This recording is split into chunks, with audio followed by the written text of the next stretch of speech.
Hello and welcome back to iHealthConnections. I'm your host, Dr. Rashmi Nair. And this is Umesh. Hey Rashmi, how are you doing today? I'm good. So I hear we're covering a special topic today. Parenting, a very interesting topic. I was talking to my friends about parenting and how much it was stressing all of us out. Especially during the pandemic. Oh, yeah. This is a very important topic for all of us as parents. So why not talk about it? Of course. And it's an opportune time as well because there is a lot of health associated with this, especially with the stress of work, kids working from home, us working from home with the kids and helping them out through this new virtual world that we are all in. Yeah, everybody's cooped up in the house and it's creating a lot of stress. There are a lot of positives, but at the same time, we need to find a way to work out the stress. And that's what I'm trying to bring out in this episode. Okay, let's go for it then. To prep for this episode, I explored this topic further by researching studies and articles on how parenting causes stress on parents and affects their emotional and mental well being. I found a lot of material on parenting styles and how it impacts the kids. There were a lot of studies on children's anxiety and how parenting influences the growth and social development in kids. Surprisingly, there was very little work on handling stress and anxiety as parents due to parenting. And that's a big surprise because it's so simple and clear that we have work stress, we have home stress, we have to make sure that we are not only providing, but we are guiding our kids in the right direction. And that's undermined in today's world, especially given where we are. I totally see your point. This is a critical topic, and I'm glad that we are discussing this. Just to level set, let's define what is parenting stress. According to psychologists, parenting stress is the distress that is experienced by a parent when they feel that they cannot cope as a parent. Basically, stress is a function of demands placed on us and our ability to meet them. We think that stress is caused only due to outside factors, but stress is also caused by internal factors. So I divide stress into external and internal, right? When we say external is family, job, career, basically all the factors that influences stress from the outside. We have our own expectations, what we wanted to achieve, how we wanted to do things, but things are not going the way we want, and that causes stress too. All the factors that influence stress from the inside is what is referred to as internal factors. So there are different types. That's how I would like to classify it. There's a lot of material published on coping as first-time parents. Everyone knows that new parents or first-time parents, they are stressed out. There is so many articles how newborns create so much stress, how to cope with it. As a child grows, the parenting stress gets decreased. From my perspective, it never gets decreased. It actually just changes its shape and form. So when it's a younger kid, we are thinking about how to keep the child safe. Is the child crying too much? Worrying about the child not eating. Nutrition. Correct. From a new parent's perspective, it is very stressful. They want to make sure the child is alive. Yeah.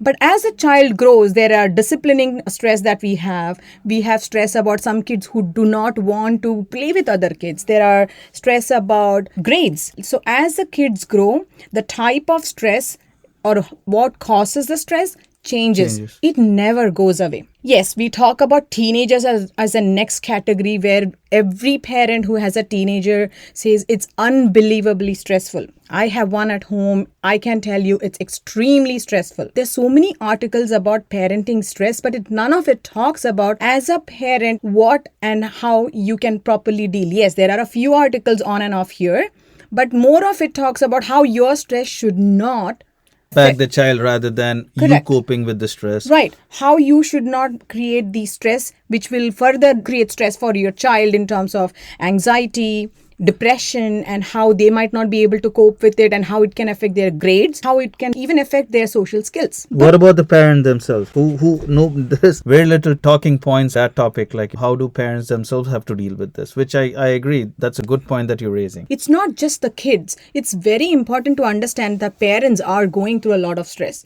Now, to add further complications to, if it's a single parent, the stress is multiplied. Because now they are not only thinking about providing food, shelter, and guiding the kid, they have their own career, the jobs, the pressure of relationship in comparison to everyone else. There are so many other factors that have to be taken. I sometimes wonder how we as parents can survive, how my parents survived all of this. And today, to add further complications, there's technology. I just can't tell you how much time my son spends on the electronics. I think there are a lot of people who are complaining about the same thing. It doesn't help when kids have to be virtual as well, given the pandemic now. And most of the work is being done virtually, even for the kids. And also, the homeworks are being sent virtually. So you don't even know. The kids claim that they're doing homework, which is what being sent to them. But you don't know if they're also using separate windows to, chat or play around. The amount of time that they're spending in front of the machine or in front of the screen time is much higher than what it used to be. And parents are trying to cope up with that as well, trying to figure out what's good for them versus what is not good for them. Yeah, these things are a big cause of concern. From a parent's perspective, I can completely relate to all the parents who are trying to say, hey, you should not spend so much time on the screen. So in past, our parents did not have to worry about us at least being on the screen. Yes, they had to worry about, okay, the kid is coming in late or how to discipline them and all these. But because of the open access to internet and the screen time, the way the children are behaving also has changed. So now we have further complications. And if you ask me, I think stress only has doubled. Yep. And also the information that kids receive these days, which is uninterrupted and completely open in terms of what's available through Google or any other internet search engine. So it's so easy for kids to find what they want and get hooked into different types of, I would say, ideas or channels that they want to explore. There's no dearth of information. There's no dearth of entertainment on the internet. So one of the reasons that kids have become more lackadaisical and they tend to stay at home more. Like my kids, they used to play soccer a lot with me before the pandemic and we used to go out. Now I ask them to come out. Their choice is between watching TV or some show online versus coming out, and they tend to always pick the latter. And I have to literally force them to come out of their shell and be outside, because that's not the first preference anymore, which is sad. Beginning of the pandemic, when I told my son that it is going to be online and it's a virtual class, he was a little upset and he really liked being with friends. Going to school is different, and that was his take on it. But now, after 8 months of having schooling virtual, when He's adapted. He's adapted. Now I'm asking him, do you want to go to a hybrid model? And he's extremely comfortable here. He doesn't even want to get out of the room now. So it's a big task for me to make sure that he's getting up, doing some activity, at least going outside into the backyard, doing some things. Board games, these are things I have to push. And it's become a challenge. Every single thing cannot be a fight. And that's how it has become now. I totally see what you're saying, and I think this is like in the forefront of a lot of parents' list of issues right now on how to cope with this, how to make sure the kids are still adapting in this unusual environment. So from a listener standpoint, right, what have we got today in terms of how can parents help themselves and also help the kids by doing something that is helpful for both?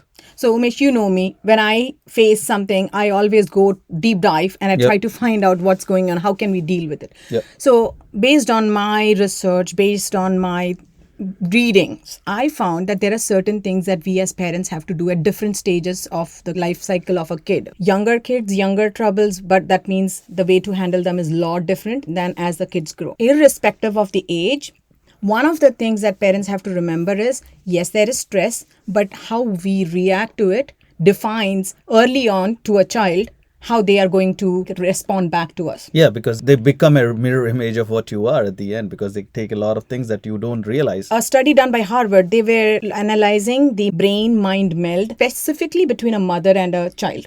What happens is, if the mother is happy, the child tends to be happy even without them communicating verbally.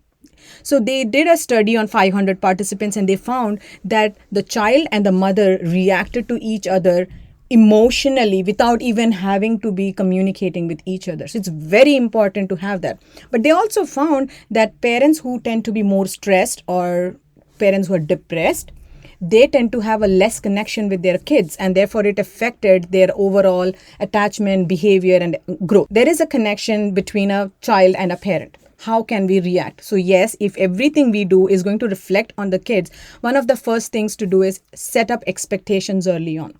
That's the very first thing I would say that you have to do.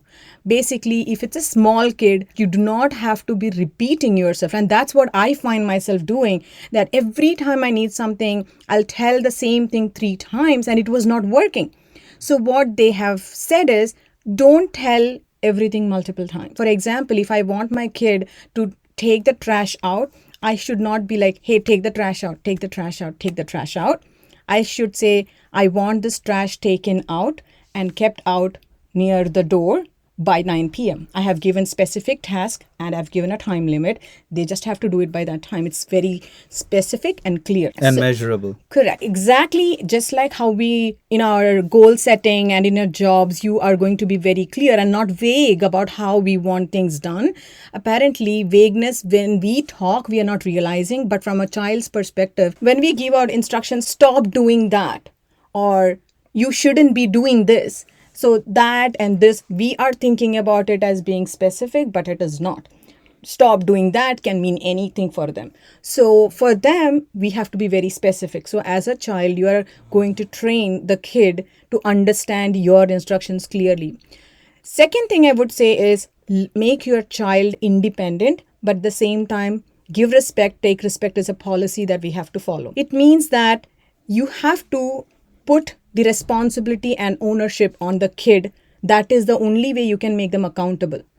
There are certain things that has to be your authority and certain things have to be the kids' authority, because as the kids grow, they try to exert their personal space. When my child becomes a teenager, the exertion is on a very high level. The privacy is very important, basically, right? What we have to do is, there are some things that the parents are going to be authoritative about, but rest of the things is the kids' layer. So for example, take hygiene or cleaning up the room. It should not be a big issue that you have to fight on. Let's put it this way. Whatever the parents' priorities are, everybody's different. Some people care grades, some people care about something else. So whatever their priorities are, pick those battles. Don't fight every single battle. Give up on some of the issues. Give wants their own space or they want their own alone time and things like that. And if you don't really care about that, then give them that. But the top issues, they should be clear about and should be communicated well, that these are the top things. It's non-negotiable.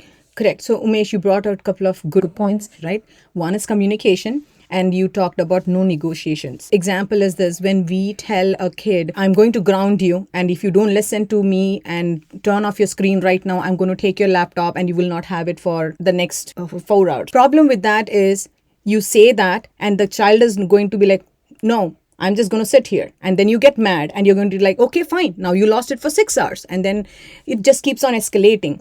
What research has shown is that only says that you are emotionally not able to control yourself and therefore kept on raising the time limit and you did not achieve anything. What you need to do instead is say, okay, this is not a good way to handle it. How do I react to this? My child is sitting on this. What is the actual root cause for his behavior? So what they say is communication. Every time you should have, at least in a day, at least 10 minutes that you're having a one-on-one conversation with your kid. What did they also mean by picking and choosing your battle? It means that certain things, for example, if the kids start driving, and now the kid is taking the car out and going, yes, obviously you're going to worry about his safety, and you have all these concerns which are very legitimate. So you setting out rules for life-threatening, that's in your authority. But things which are simple, which they can learn a lesson from their own experiences, we should let go, because self-experience is the best teacher. So for example, the kid realizes, I did not clean my room. They're living in a stinky room. Instead of telling, hey, you were supposed to do it, you can say, okay, now I'm going into your bedroom to clean up your mess. By doing that, you are saying you are doing it. You're not telling them. So you created that guilt in them. Correct. And you at the same time enable some responsibility that, look, you're not doing it, I'm going to do it for you. And now you're not like literally being authoritative there and creating a pushback. Instead, you're saying, you don't do it, I'll do it for you. And that guilt is what drives them forward. There's one more catch to it. You're saying, I'm going into your bedroom. They don't want you to invade their space. That's true. That's a good point. So for if I tell my son that I'm coming into your room, you won't believe. Within 10 minutes, the room is tidy, because he does not want to be entering and picking up all the stuff and looking into things that he's put there. He really literally does that. Yeah. But it's like trying to look at what they are going through in their head and what things they will want you to stay out of. If I tell him, hey, I'm going to go through your laptop, that's his private property right now, he doesn't want it. He would rather do anything else for me. So that's how you have to think about it. So, for example, let's talk about grades. There are some kids who are very good at studying, some kids who are not. It's about expectations. So sit with them, talk to them, and ask them, what's your plan, right? Let them plan it, let them set their goals. If you decide and plan out roadmap for them, it's your plan, it's your roadmap, not theirs. So what you need to do as a parent is guide them. I'm just talking about grades is because I've seen a lot of my friends who have been really worried about grades, right? Yep. What I think is that yes, the child might be doing good, getting good grades, but sometimes it happens they are not and you're getting upset.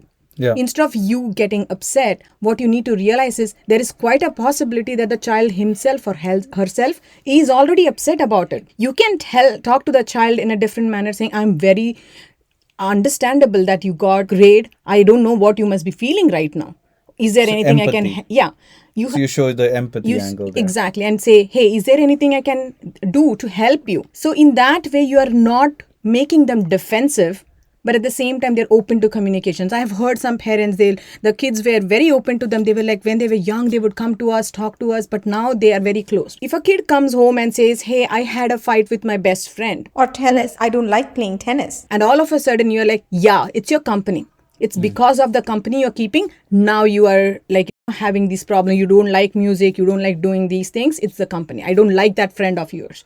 Immediately, the child notes in their head, I shouldn't tell my parent this next time because they are already blaming my friend for it. It gets them in the defensive mode instead of, it's a different way of parenting. Most of the time, our parenting skills are basically what we inherited from our own parents. It's not like we are doing anything different. There's no handbook. There's definitely no handbook. And that's precisely the reason, because this is how we were treated. And I'm not saying that's the best way to do it. And we're just following the same guidelines instead of trying to pick up a new way to handle the kids. And now we're afraid that, all right, whatever you said just now makes total sense. Empathize with them. And then at the same time, you're wondering, like, will that even work? Meaning, how would the kid actually feel maybe it will work? What I'm trying to say is there's a lot of ambiguity there, which only comes with experience. You can employ that and test it out for a few months, a year, or whatever. And I'm sure that your research already says that it works. So maybe that's a novel thing. And what I'm trying to state here is it's a huge change in the mindset for the parents. Yes, to it go is. that far. Yeah. So, simple example, right? Yes, empathy is important, but don't over empathize also. What does that mean? The example gave where the child comes home and tells, Mom, I do not like Teresa anymore. I had a big fight with her. And the mother immediately responds saying, oh, I don't like her either. So it's good. Don't worry about it. I totally understand you. The next day, the child went back to normal with Teresa and she's happy. But now she's worried that her mother did not like Teresa. Her mother did not like Teresa's family. So that means if now she goes back and says, I'm friends with her again, the mother would be upset. So she did not tell it to her mother. She started lying to her mother. So don't over empathize also. You have to be a listening or a sounding board, but not to an extent where you become the person. The third factor I would like to bring out is we should know when to say no to certain things. Boundaries. There are no boundaries, and specifically after the pandemic, literally there is no boundary. We are working, work continues throughout the day. We have kids in our house and they keep on coming in and out. So there is no set boundary. We need to know when to say no to everything that we have to do, right? Even if it's a job, if it's an interview, we do set expectations that you cannot have an interview after a certain time. That is set. People don't keep interviews in the late evening, late night, but there is a time frame. Meetings, we have a time frame as to what is considered normal and what is urgency. So we should have same kind of boundaries in our home. Like we need me space. If you are always going from a very high stress level to a next stress level, you will never get to emotionally settle down and be a little calm. Discharge. Correct. And if you're always in that high pace, you are going to be irritated. You are going to set off after some time. So you need to have some me time every day. Even if that means just sitting down and watching something, reading, or just meditating, or even looking at nature. Apparently, just looking at a tree or looking out into the wilderness is the most calmest thing you can do for yourself. No, that makes total sense actually. You need that me time, especially everyone cooped up inside their home right now. No personal space or even time for time outside of interacting with each other. There is no me time at all. I remember those days when I used to have an hour long commute where I could sit in the train and get a nap or read on something. And now it's one thing to another. You're just continuously working on either personal stuff or professional stuff or with the kids. Something or the other is always happening, and there is no break at all. And now I think that commute was really helpful, because now you're forced to take that break because there is nothing else to do, and you're not doing anything. Most of the times you don't even have a proper signal available on the train, so you cannot work, and there is Exactly. no phone that you can get, so it's mandatory Yeah. break that you're getting. Right. But that's not happening now. So that's another thing. Also, when a kid has, you have asked your kid to do something, you come back and that they have not done it, it's very natural as a parent. You're like, I told you, but you didn't do it, and now I'm upset. But apparently, that's the very wrong approach to do. When you see something that makes you unhappy, you're already angry. Experts say, walk away, take a break, calm down, and then talk. I mean, Say, you're already in anger. correct. You need to calm down. You cannot be talking to them when you are angry, because what you're showing the kid is that it's okay to be angry and it's okay to react when you're angry. So even if it is like the kid comes to you and they're saying something which is making you annoyed, don't talk to them at that point. Just tell them, I would like to come and talk to you about this when I am calm. So I'm going to take a break. I'll come back and we'll talk about this later. And when you're calm is when you need to talk about it. Because otherwise, you're just escalating things. For example, if my son the other day, he was very upset about something and he just walked away, that made me so angry that I reacted to it. But what now I realize is, instead of reacting, if I had just walked away and then when we both were in our calm state, if we talked, things wouldn't escalate. Yeah. And it would be a lot better conversation than when things are angry. We do not achieve I anything. think so. I'm sorry to interrupt. I think it mostly has to do with the way that we've been raised, because a kid walks away from when we are saying something, we treat that as disrespectful. And Culture, yes. it's a huge cultural issue, and that's the reason why we react the way we react. So it goes back to my point that it's a change in mindset that people have to now develop on how to deal with kids in the new age, because they know a lot more than what we used to know when we were of their age. Oh, yeah. And they know how to react to situations. They are very good at understanding how the parents react for every kid is. It's always been the case. And now with the added information that they get through online and internet and through their friends and everything, it just makes it easier for them to deal with this. I wouldn't say easier is probably not the right word, but it gives them a view that, all right, I don't want to talk about this right now, and it's okay for me to walk away because that's fine. I'm diffusing the situation right now. And you're right. Instead of making that as a ego issue, if we set that aside, if both parties calm down, it would be a much productive conversation that can happen right after, when things are much more normalized. So these are like simple tips and tricks that we can have with our kids, where we need to make sure that as a parent, we need to show them that how to control your emotions. And if we cannot control our emotions, if yes, we have a different background, but we are the role model for everything. So what we need to show our kids is how to face the world even if you're angry. How do you react when you're upset? And so as parents, we need to set up that expectation, because our kids learn from us. There is no right age. Yes, it is better, like I said, as we start younger, the kids will be trained a lot better. But there is no right or wrong way to bring up a kid anyways. It's always by trying different things, and you get to know if something worked or not. If not, change your direction and then try something else again. Yep. But the point is to make sure that you keep your head cool. You cannot completely give out. Yes, you might be upset. Take a break. Ask help. That is another thing I have been reading. It was one of the articles said that it takes a village to raise a kid. Yep. And I would to say that point is so valid. Sometimes it can be your brother, your sister, maybe it's an aunt, a friend, whoever you can bring in, who can work with you to help you, bring them in. Because you cannot be raising a kid by yourself. It takes a whole group of people and emotional support that you can get from wherever. That is necessary to make sure you have a good environment for the kid. Do not ever think that you're being a bad parent by asking for help. The first thing, if you feel you need help, ask. That is the first thing to do. So be cool, ask for help, try to empathize with your kid, put yourself in their shoes and think, if you were a kid in this generation, how would you react if your parents are talking to you right now?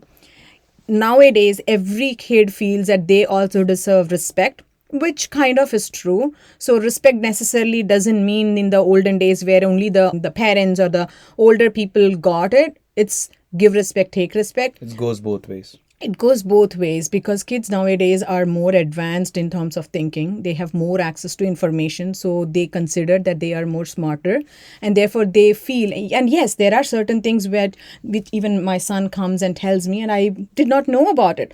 So those things, if you acknowledge it, give them a chance to feel proud about what they know. Give them credit. Correct. That kind of helps also. So these are some of the things I found through my research and reading. As I find more, we can have more episodes. But for starters, I think these are the things I would like my listeners to take away. I think my key takeaway from this is exercise restraint. So I still am stuck at that point where you said when you're very angry about something that you don't think was correctly done, or that you're mad at a certain situation, instead of yelling or making the situation worse by reacting to that, what you mentioned is take a break, take a pause, tell the kid that, look, I'm not happy with what you've done, but I'll come back and talk to you. And that's like a huge step considering the way that we've traditionally raised kids and traditionally be reactive about things.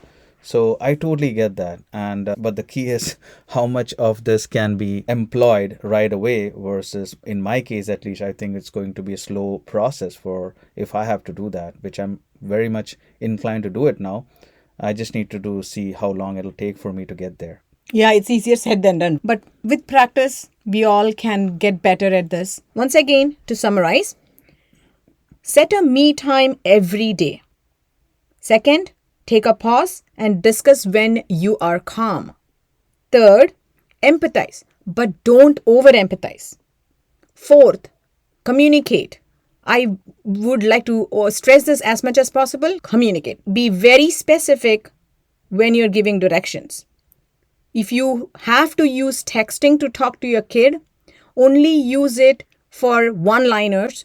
Do not ramble in a text. FaceTime is always better for certain discussions than texting.